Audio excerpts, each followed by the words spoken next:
Coucou tout le monde, c'est Azami. Aujourd'hui on se retrouve dans une nouvelle vidéo sur la saga Un palais d'épines et de roses que j'ai enfin terminé. Il n'y a pas eu d'update lecture du mois de juillet-août parce qu'en fait j'ai lu que ça. C'est scandaleux. J'ai eu vraiment que ça, donc du coup je me voyais pas faire un update. En plus c'était le 1 j'avais déjà eu, donc c'est vraiment le 2, 3 et 2, 3, 4 que j'ai lu. Et je me voyais pas vous dire, bah je peux rien vous dire, au revoir. Voilà. Donc du coup cette vidéo sera en deux parties. Une partie où je vais présenter les livres, un peu tout ça. Je vais donner un avis plus global de ce que j'en ai pensé, si j'ai bien aimé, si j'ai pas trop aimé. En vous donnant évidemment que le résumé du 1, je vais pas vous donner un résumé tout, mais je vais plus vous dire si j'ai bien aimé, si c'était dans la continuité du premier ou si j'avais trouvé que c'était un peu moins bien, enfin voilà à ce niveau là. Et après il y aura une partie spoil où là on parlera un peu plus en profondeur des livres. Donc voilà, vous inquiétez pas, vous aurez un truc partie spoil. Donc si vous avez déjà lu, bah vous pouvez la regarder, si vous l'avez pas lu et que vous comptez les lire, ne la regardez pas. Du coup, on va tout de suite commencer avec le 1, donc Un palais d'épines et de roses, de Sarah J. Maas. Et c'est aux éditions... Je ne vois pas les éditions. Ah si. La Martinière Fiction, voilà. Il coûte 18,90. Et donc voilà, c'est tout ce que j'avais à dire dessus. Il fait à peu près 500 pages. Hein. Ouais, 521 pages, avec une demi-page à peu près à la fin. C'est écrit assez gros, en plein milieu pour pas... Oui, c'est écrit assez grand quand même. Voilà. Personnellement j'ai beaucoup aimé, donc voilà, je vais vous lire le résumé et après je vous ferai un petit résumé un peu à ma sauce comme je fais d'habitude. Enfin, comme j'avais fait dans mes vidéos la dernière fois. Parce que je l'ai déjà présenté en update. Voilà. Donc du coup, voilà, c'est parti. En chassant dans les bois enneigés, Feyre voulait seulement nourrir sa famille, mais elle a commis l'irréparable en tuant Foy. Et la voici emmenée de force à Pitchin, le royaume des immortels. Là-bas pourtant, sa prison est à Palais magnifique. Son goélier n'a rien d'un monstre. Tamlin, un grand seigneur Fey, la traite comme une princesse. Et pourquoi lui et sa cour se cachent-ils derrière des masques? Quel est le mal qui rompt son royaume et risque de s'étendre à celui des mortels? À l'évidence, Feyre n'est plus qu'une simple prisonnière. Mais comment la jeune humaine d'origine aussi modeste pourrait-elle venir en aide à de si puissants seigneurs? Sa liberté en tout cas semble en être secret. Riche, romantisme, intense, absolument envoûtant. C'est absolument vrai, je l'ai kiffé, je l'ai bouffé en quelques jours. Tellement il est dingue. Alors, je vais vous dire tout de suite pour les plus jeunes. Il y a des scènes de sexe. Voilà. Il y en a 2 ou 3, très bien écrits, pas trop de détails, un peu sous-entendu tout ça. Vraiment sympathique comme scène de sexe, attention. C'est pas trash ou dégueulasse, c'est sympathique, c'est lisible. Voilà. Mais du coup, si vous avez 12 ans, n'y allez pas. C'est plus, à mon avis, 15-16 ans. Il n'est pas écrit si c'est un jeunesse, et voilà.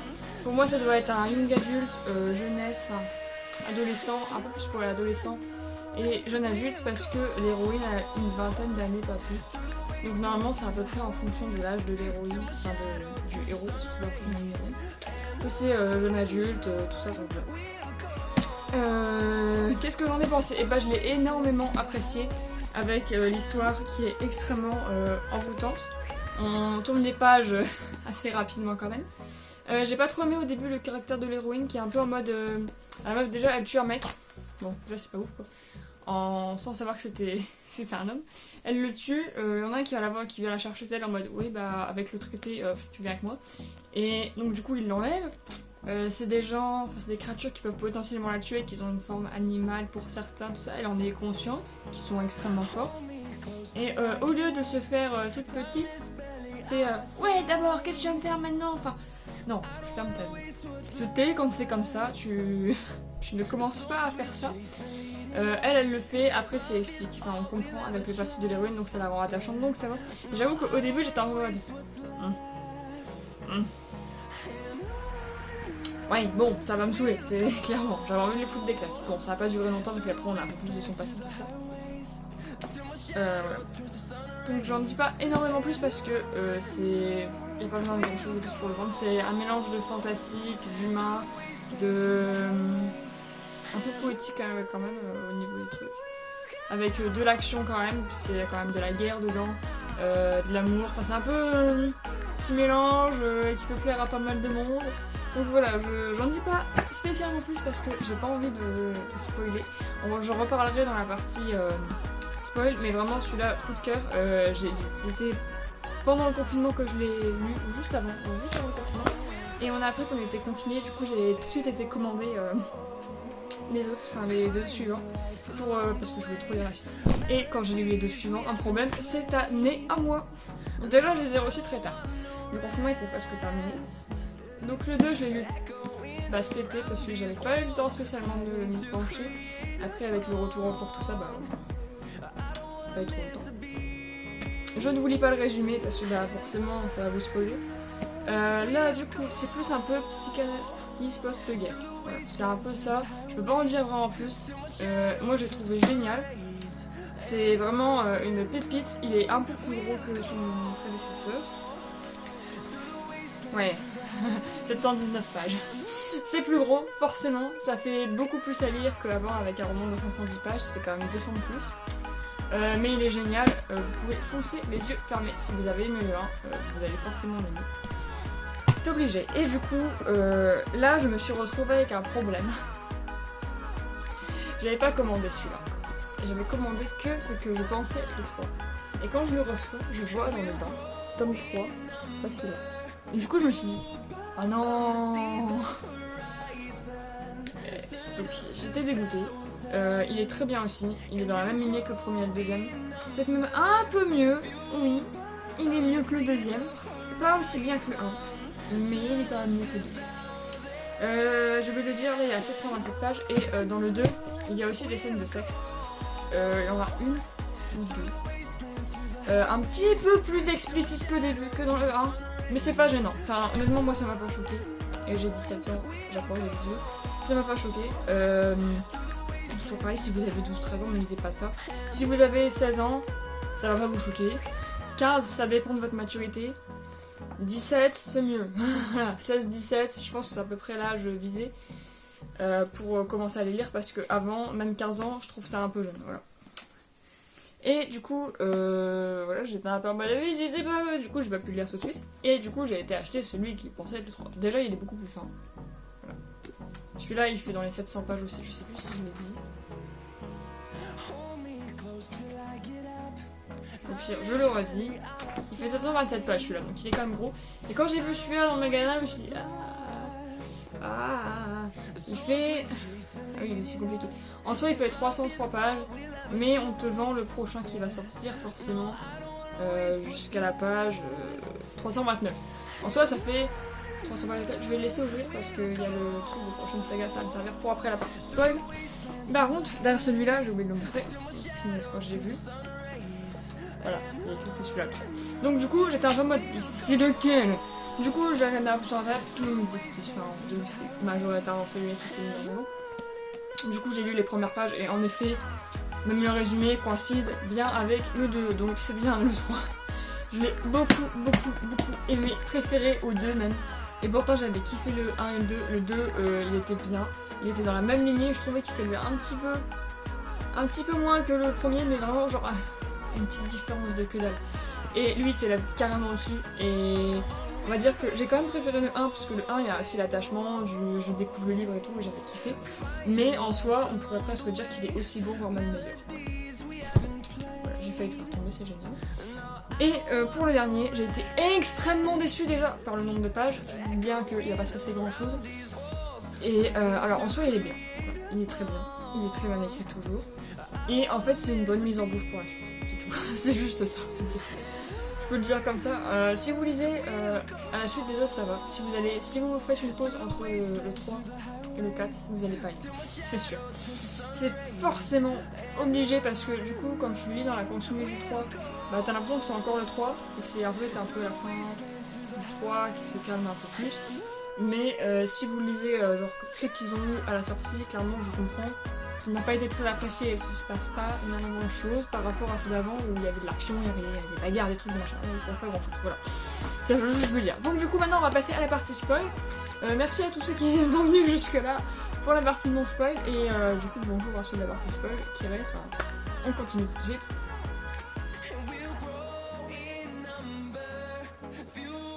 Au revoir la partie non spoil, c'est voilà. Je vais repartir avec le 1. Donc le 1, moi ce que j'en ai pensé vraiment, on va dire, parce que je peux pas non plus tout en dire. J'ai trouvé ça très bien amené, le truc de traité qui n'est pas vraiment en fait, qui n'existe pas vraiment, un peu plus pour essayer de défaire la malédiction, tout ça. J'ai trouvé aussi l'aspect du personnage Tamlin très bien traité. Lucien, pareil, ils sont très bien écrits, c'est pas des Jean-Jacques. La servante, je sais plus comment elle s'appelle, qui parle du secte de Tinveux, c'est très touchant, c'est très mignon. Rissande, qu'on voit à la fin du tome, hein, on voit un peu dans la fin. Surtout dans la guerre en fait, enfin dans la guerre, c'est pas vraiment une guerre, enfin sous la montagne on le voit énormément. Alors lui je l'aime bien, je devrais peut-être pas, enfin je devais pas à ce moment-là l'aimer, mais je l'aimais quand même assez bien. Mais j'aimais beaucoup Tamlin et Lucien, même plus que Rissande, même si Rissande je l'aimais bien, je préférais quand même Tamlin et Lucien. C'était normal, Rissande n'était pas spécialement là pour qu'on l'apprécie de base. J'ai trouvé ça très bien, le fait de pacte et tout, j'ai surkiffé. Voilà, c'est un autre à dire. Le 2, j'ai bien aimé l'aspect un peu au début psychanalyse qu'on a en mode découverte un peu, genre de comment ça se passe. L'aspect du mariage avec aussi l'aspect intéressant de la fille de la fille. J'ai lu, franchement. De Freyé qui veut pas se marier. Freyé, je sais pas comment ça se passe. Qui veut pas se marier, qui hésite, qui doute. Il semble qu'il devait l'apprendre avec le pacte. Où est-il? Voilà. Donc du coup, un peu l'aspect doute, tout ça, on se demandant est-ce que c'est vraiment ça que je dois faire? Est-ce que je dois vraiment me marier? Qui, au moment du mariage, dit non, en fait, je veux pas, c'est clairement ça. Qui ne dit rien, qui veut pas, qui avance plus, qui est tétanisé, qui prie tout le monde en mode venez me chercher, venez m'aider. Et là, du coup, il semble qu'il est en scène en mode ouais, sauvetage cliché, j'arrive. J'ai trouvé ça trop marrant. Moi, ça m'a fait rire sur le moment. C'était pas censé être drôle, mais ça m'a fait rire, faut pas chercher. C'était quand même assez bien amené. On se doutait, enfin, moi, je me doutais un peu qu'il allait arriver dans le moment du mariage parce qu'il était pas encore revenu. Ça paraissait assez bizarre parce qu'il avait quand même l'air d'y tenir à son pacte. Donc voilà, donc il est revenu pour notre plus grand plaisir. Et du coup, il y a aussi un peu l'apprentissage, l'aspect relation passionnée avec Tamlin dans le sens où elle l'aime énormément, il l'aime énormément, mais il ne s'apporte pas énormément de choses en fait. C'est ce qu'on se rend compte assez rapidement. Il ne lui apprend rien, il ne l'aide pas, il l'enferme tout le temps, il la surprotège, ils n'ont pas de moments ensemble vraiment. Et les moments qu'elle va passer, si elle ressemble une semaine, tous les 2 mois, je sais plus, elles vont être beaucoup plus intenses, elle va beaucoup plus apprendre, comme elle va apprendre à écrire, elle va apprendre à lire, elle va apprendre énormément de choses, et du coup on voit que c'est une relation qui apporte aussi bien à l'un qu'à l'autre, même si c'est pas encore amoureux. L'aspect un peu relation, genre on se rend compte que Tamlin n'est pas spécialement sympathique. C'est très bien fait, je l'avais pas vu venir. Je l'avais pas vu venir. Pourtant dans les romans de fantastique, c'est très difficile de ne pas voir en fait ça arriver parce que quand on a l'habitude d'en lire, bah forcément tu le vois arriver gros comme une maison. Là je l'ai vraiment pas vu arriver. C'était très bien. L'aspect aussi, après où on rencontre les copains, Cassian, Morrigan. Azriel et Armen, il me manque Azriel, j'ai un peu galéré. Je pensais à Israël avec Eldaria le jeu, donc j'ai dormi dedans, c'est pas ça. Mais ça ressemble, bref. Très bien amené aussi, très bien écrit, très bon développement de personnage, même si à la fin là on les connaît pas encore de ouf. La guerre qui se prépare et tout, qui t'envoie un peu un allez, c'est parti. J'ai vraiment kiffé. Oh désolé, mon chat était derrière ma porte et je le regardais pendant que je finissais de penser 2, il était en mode s'il te plaît, il va mourir. Du coup j'ai dû faire un petit peu. Du coup, le tome 3, je n'étais là. C'est compliqué. Je lui ai donné à manger et tout un peu, du coup forcément... Ouais. Le tome 3, il y a beaucoup de pages, je sais plus ce que je voulais dire. Oui, si. Il est dans la même continuité aussi, je l'ai surkiffé. Je sais plus si je l'ai déjà dit. Est-ce que j'ai parlé du 3 encore? Non, je l'ai... c'est dur. Hein. Je l'ai surkiffé, vraiment, genre même plus que le 2, parce que là en fait on a tout un aspect... plus guerre qui se prépare, qui arrive de manière très imminente, qu'on avait vu aussi un peu dans le 2, guerre imminente, ça continue là et hop on plonge dans la guerre, les 2 pieds dedans, et vraiment la guerre est extrêmement bien écrite, les enjeux on y croyait, c'était assez long au niveau de la préparation de guerre, aussi bien dans le 2 et le 3, ça joue un peu dans les 2. Pour que ça soit crédible et en même temps que ça ne soit pas trop long non plus, parce que quand c'est trop long, bah tu te fais chier, on passe un peu. Là pareil, la guerre c'était pas trop long non plus, tu t'ennuyais pas, et t'avais toujours des rebondissements, des trucs, des machins, du coup tu kiffes kiffé, enfin voilà, je l'ai lu en 2 jours, il fait plus de 700 pages. Et voilà, c'est clairement, j'ai kiffé. Ça m'a pris 2 jours, ça m'a pris 3, je crois, parce que j'ai quelqu'un qui était venu chez moi pendant que je le lisais, du coup j'ai plus de temps à lire. Et le dernier, ça m'a pris un peu plus de temps parce que j'ai accroché pas de ouf. Du coup, voilà, j'ai vraiment surkiffé de ouf. Du coup, vraiment, genre, l'aspect guerre, j'ai adoré. Vraiment. La Suriel aussi qu'on revoit un petit peu. Les pactes avec différentes choses comme le graveur d'os. Aïe, mon doigt. Ah mon ongle. J'ai cassé mon ongle, nickel. Comme le graveur d'os, la bête qui est en bas. Qu'est-ce que je fais?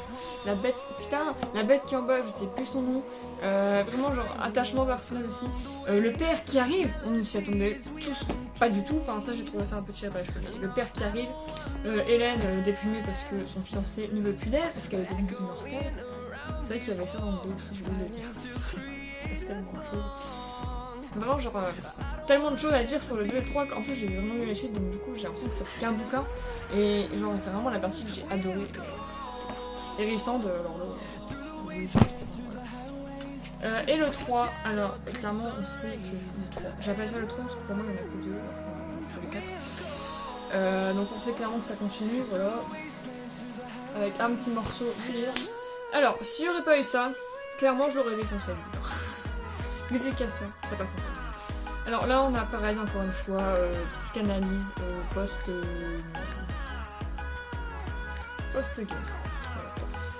Aussi un peu d'informations sur les immortels, comment fonctionne le corps d'une femme immortelle comparé avec les règles, tout ça.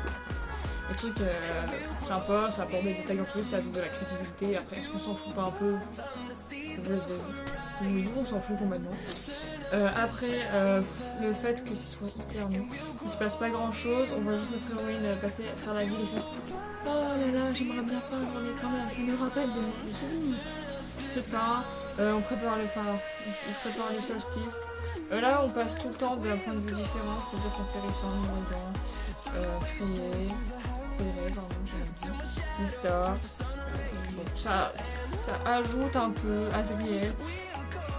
De cacher au livre, du coup, parce qu'on s'en est un peu loin. Après, j'avoue que je me suis ennuyée. Voilà. Je me suis clairement ennuyée et j'ai été hypée que à la fin. En fait, ça m'a fait un peu l'effet du tome 2 au début, où il se passe des choses, mais des choses qui étaient... Genre la petite psychanalyse à chaque fois. Dans le tome 2, Rissand arrivait assez vite, donc du coup ça dynamisait, ça... Voilà. C'était pas ennuyant. Là, t'as personne qui vient, en plus, et t'as juste la psychanalyse pendant 300 pages, en fait. C'est bien, mais tu t'ennuies. Et en fait, il commence à avoir des choses, de l'action, des trucs, genre, qu'elle décide qu'elle va avoir un enfant. Voilà, enfin, c'est super bien, ça apporte du cachet, genre, justement. Ils auraient pu parler, par exemple, de péripéties pour avoir des enfants. Enfin, genre, tout ça, ils auraient pu en faire quelque chose. Je suis en train de mettre le livre dans tous les sens. Nesta est détestable, comme d'habitude. Hélène, du jour au lendemain, bon, Pompelop, elle est redevenue à peu près normale. Enfin, bon, ça m'a un peu agacé, j'avoue. Même si d'un côté c'est une psychanalyse, donc c'est normal, on va dire.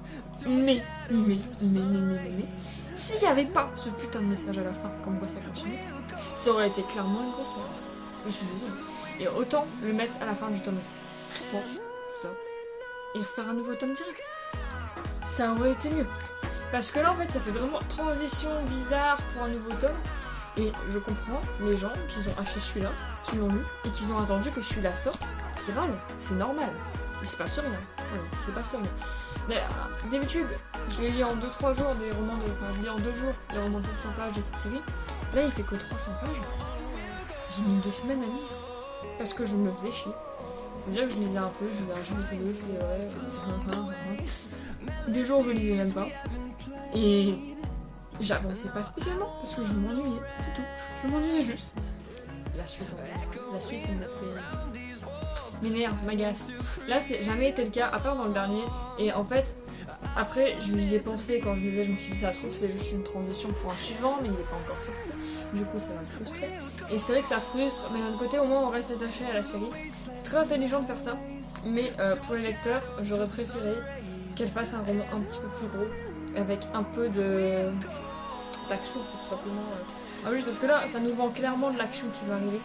Et je pense que on a été projeté après dans le futur un peu apparemment avec ce qui va se passer dans le prochain top. On sait pas si ce sera le début ou si c'est dans le milieu. Enfin, c'est pas trop. J'espère que ce sera le début, sinon ça va m'énerver. Mais d'un côté, ça a pas trop de sens si c'est dans le début parce qu'il y a une ellipse de ouf apparemment. Donc j'ai adoré et j'espère que quand le prochain sortira, je vais adorer à ce point-là aussi.